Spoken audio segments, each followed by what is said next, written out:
तो खोया है यहीं पे कहीं पे, तू जरा बता, तू जरा। आएगी हर पल तुझे मेरी याद। दोस्तों 90 का दशक बहुत सारे रीजंस की वजह से लोगों के लिए बहुत ज्यादा ही खास रहा। एक तो उस समय बॉलीवुड में एक से बढ़कर एक स्टाइलिश और हैंडसम हीरो आ रहे थे, और दूसरी तरफ उस दशक में बनने वाले मेलोडियस गाने जो लोगों को आज तक पसंद हैं।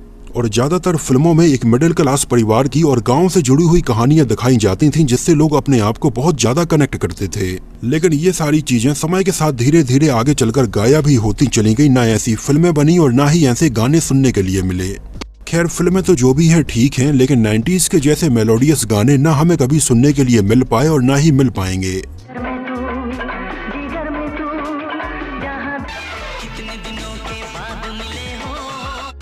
तो अपनी इस कड़ी में हम बात करने वाले हैं आज सन 1995 में आई फिल्म आंदोलन के बारे में, जिसमें हमें संजू बाबा और गोविंदा की जोड़ी देखने के लिए मिली थी। और बेहतरीन एक्शन और रोमांस से भरी इस फिल्म में कुछ ऐसे बेहतरीन मेलोडियस गाने सुनने के लिए मिले जो गाने आज भी लोगों को पसंद हैं।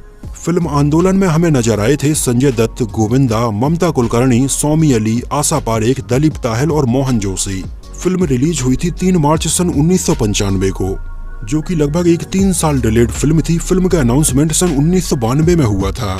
और गौर करने वाली बात यह है कि जिस समय फिल्म आंदोलन अनाउंस हुई थी तब उसमें ममता कुलकर्णी नहीं, पहले दिव्या भारती काम कर रही थी, जिनको इसमें गोविंदा के अपोजिट साइन किया गया था और सौमी अली को संजय दत्त के अपोजिट साइन किया गया था।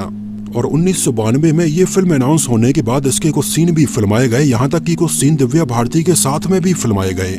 लेकिन फिल्म आंदोलन बन ही रही थी कि 5 अप्रैल सन 1993 को दिव्या भारती के अपने अपार्टमेंट से नीचे गिरने की वजह से मृत्यु हो गई थी, जो बॉलीवुड की उस समय बहुत ही शॉकिंग न्यूज थी। और बहुत सारे लोगों को तो इसके ऊपर भरोसा तक नहीं हुआ।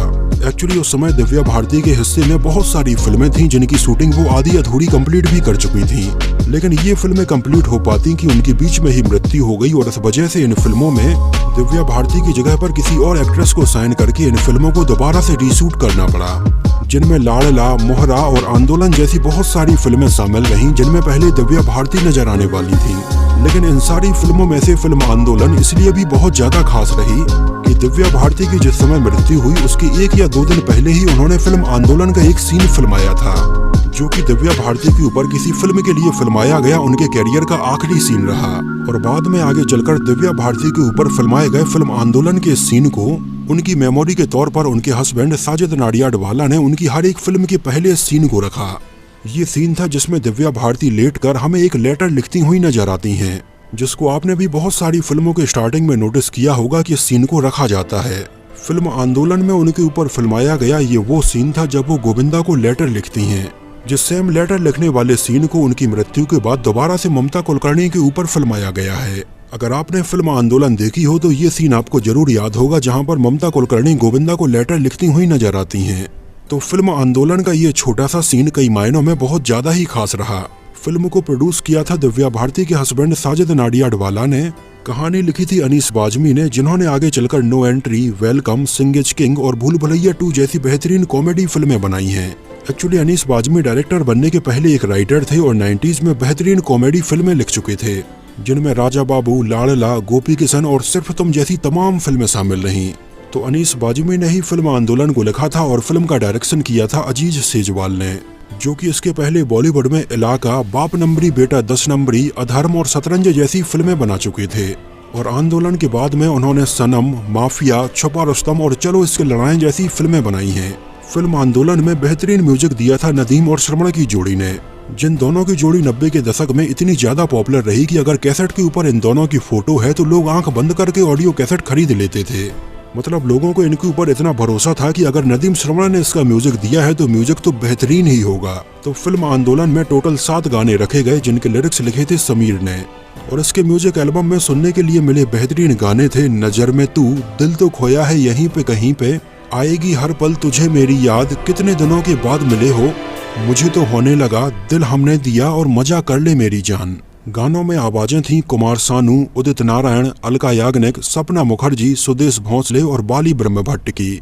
एक नजर डालें अगर इसके बजट और बॉक्स ऑफिस कलेक्शन के ऊपर तो फिल्म का बजट रखा गया था लगभग 3 करोड़ 75 लाख रुपए, और उस समय इंडिया में इसने लगभग 6 करोड़ 5 लाख रुपए का कलेक्शन किया था, और वर्ल्ड वाइड में लगभग 10 करोड़ 5 लाख रुपए कमाकर ये फिल्म उस साल की एक हिट फिल्म रही थी, जिसको सन 1995 में लगभग 240 स्क्रीन पर रिलीज किया गया था। और ये फिल्म सिनेमा घरों में देखने के लिए लगभग 79,15,000 लोग आए थे। और बॉक्स ऑफिस पर सबसे ज्यादा पैसे कमाने के मामले में फिल्म आंदोलन इस साल 14वें नंबर पर रही थी। साल 1995 की अगर टॉप 5 फिल्में देखें तो पहले नंबर पर फिल्म रही दिलवाले दुल्हनिया ले जाएंगे, दूसरे नंबर पर थी करण अर्जुन, तीसरे नंबर पर थी राजा, चौथे नंबर पर थी रंगीला और 5वें नंबर पर थी बरसात। फिल्म आंदोलन को IMDb पर 5 आउट ऑफ 10 रेटिंग मिली हुई है। फिल्म आंदोलन में संजय दत्त का लंबे बालों वाला लुक हमें देखने के लिए मिलता है और वो इसमें बहुत ज्यादा स्मार्ट लग रहे थे। एक्चुअली उस समय साजन और सड़क जैसी फिल्मों में काम करने के बाद संजय दत्त का कैरियर काफी ऊपर आ गया था और इसके बाद संजय दत्त ने बॉलीवुड में लाइन से बहुत सारी फिल्में साइन कर ली थीं और इन सारी ही फिल्मों की शूटिंग संजय दत्त बड़े जोर शोर से कर ही रहे थे कि सन 1993 में मुंबई बॉम्ब ब्लास्ट में उनका नाम सामने आ गया, जिसकी वजह से संजय दत्त को उस समय कई बार जेल जाना पड़ा और उनकी बहुत सारी फिल्में डिले होती चली गईं। उनकी फिल्म खलनायक तो उस समय रिलीज हुई थी जब संजय दत्त जेल में ही बंद थे और संजय दत्त के जेल जाने की वजह से फिल्म आंदोलन भी काफी डिले होती चली गई। एक तो पहले इसमें दिव्या भारती की मृत्यु के बाद ममता कुलकर्णी को साइन किया गया और इसमें भी थोड़ी समय लग गया और जैसे तैसे फिर से फिल्म आंदोलन बनना शुरू हुई तो संजय दत्त का जेल आना जाना लगा रहा, जिसकी वजह से फिल्म आंदोलन कंटिन्यू डिले होती चली गई और इसके रिलीज होने में 3 साल का समय लग गया। एक्चुअली संजय दत्त ने फिल्म आंदोलन की ज्यादातर शूटिंग तो अपने जेल में जाने के पहले ही कंप्लीट कर ली थी, बस इसमें उनकी डबिंग बाकी थी और कुछ एक सीन और कुछ गाने बाकी थे। और उस समय फिल्म मेकर्स ने संजय दत्त का काफी इंतजार किया, लेकिन जब वो जेल में चले गए तो फिल्म के डिले को देखते हुए उनकी आवाज को वॉइस ओवर आर्टिस्ट चेतन ससीताल से डब करवाया, जो कि अगर आप फिल्म आंदोलन देखेंगे और संजय दत्त की आवाज सुनेंगे तो आपको समझ में आएगी कि ये उनकी ओरिजिनल आवाज है ही नहीं है। एक्चुअली अगर आपने गौर किया हो तो उस टाइम पर रिलीज हुई संजय दत्त की और भी बाकी फिल्में, जिनमें जय विक्रांता और नमक जैसी फिल्में शामिल हैं, इनमें भी चेतन ससीताल ने ही संजय दत्त के लिए आवाज डब की थी। इसके अलावा फिल्म आंदोलन के कुछ एक सीन जो बाकी थे उनको भी हटाया गया, यहाँ तक कि पहले इसका एक गाना मजा कर ले मेरी जान संजय दत्त और सोमी अली के ऊपर फिल्माया जाना था, लेकिन बाद में उनके जेल जाने की वजह से इस गाने को गोविंदा और ममता कुलकर्णी के ऊपर फिल्माया गया था और फिल्म के बनने में लगभग 3 सालों का समय लग गया और बहुत सारे सीन गोविंदा ने सन 1992 में ही फिल्म के लिए शूट कर लिए थे। लेकिन जब इसको 1995 में रिलीज किया जाने लगा तो फिल्म को थोड़ी और नया लुक देने के लिए गोविंदा के ऊपर कुछ और नए सीन भी फिल्माए गए, जिससे कि ये फिल्म देखने में बिल्कुल ही पुरानी न लगे। फिल्म आंदोलन में हमें गोविंदा और संजय दत्त एक साथ नजर आए थे, जो कि इसके पहले एक साथ में जीते हैं शान से, 2 कैदी और ताकतवर जैसी फिल्मों में एक साथ नजर आ चुके थे। और फिल्म आंदोलन के बाद में इन दोनों ने साथ में कई कॉमेडी फिल्में बनाई, जैसे हसीना मान जाएगी, 1 और 1 11 और जोड़ी नंबर 1। इसमें हमें संजय दत्त के अपोजिट सोमी अली नजर आई थीं, जो कि उस समय सलमान खान की गर्लफ्रेंड के तौर पर जानी जाती थीं। सोमी अली इसके पहले बॉलीवुड में कृष्णावतार, अंत, यार गद्दार, तीसरा कौन और आओ प्यार करें जैसी फिल्में कर चुकी थीं और आंदोलन के बाद उन्होंने ज्यादा फिल्में नहीं की, केवल माफिया और चुप में वो हमें बस नजर आईं। और इसके बाद सोमी अली पूरी तरह से बॉलीवुड छोड़कर चली गई थीं और हमें आज तक किसी और फिल्म में नजर नहीं आई हैं। फिल्म आंदोलन के बहुत सारे सीन और इसके कई गाने मॉरिशस, ऊटी और मुंबई की बहुत ही खूबसूरत लोकेशंस पर फिल्माए गए हैं। और जिस समय मॉरिशस में गोविंदा और ममता कुलकर्णी के ऊपर एक गाना फिल्माया जा रहा था, तब उस समय इन दोनों के बीच में बहस को लेकर बहुत सारी खबरें सामने आती रहती थीं।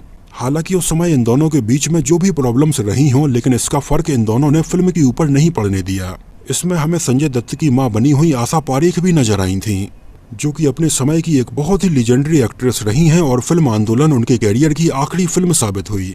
इसके बाद आशा पारेख बॉलीवुड से दूर हो गई थीं और वो हमें किसी और फिल्म में नजर नहीं आई थीं। फिल्म आंदोलन जब रिलीज हुई तो क्रिटिक्स की तरफ से इसको बहुत अच्छा रिस्पॉन्स नहीं मिला था, क्योंकि इसके बारे में बहुत सारे लोगों का ये कहना था कि इसमें वही घिसी पिटी कहानी दिखाई गई है, जहाँ पर 2 भाई अपने विचारों के जरिए एक दूसरे से टकराते हुए नजर आते हैं और कहीं ना कहीं इसकी जो मेन थीम है वो सन 1975 में आई फिल्म दीवार से ली गई है। तो दोस्तों, ये तो बात हुई संजय दत्त और गोविंदा की फिल्म आंदोलन से जुड़े बहुत सारे अननोन फैक्ट्स के बारे में। आपको ये फिल्म कैसी लगी थी हमें कमेंट सेक्शन में जरूर बताना।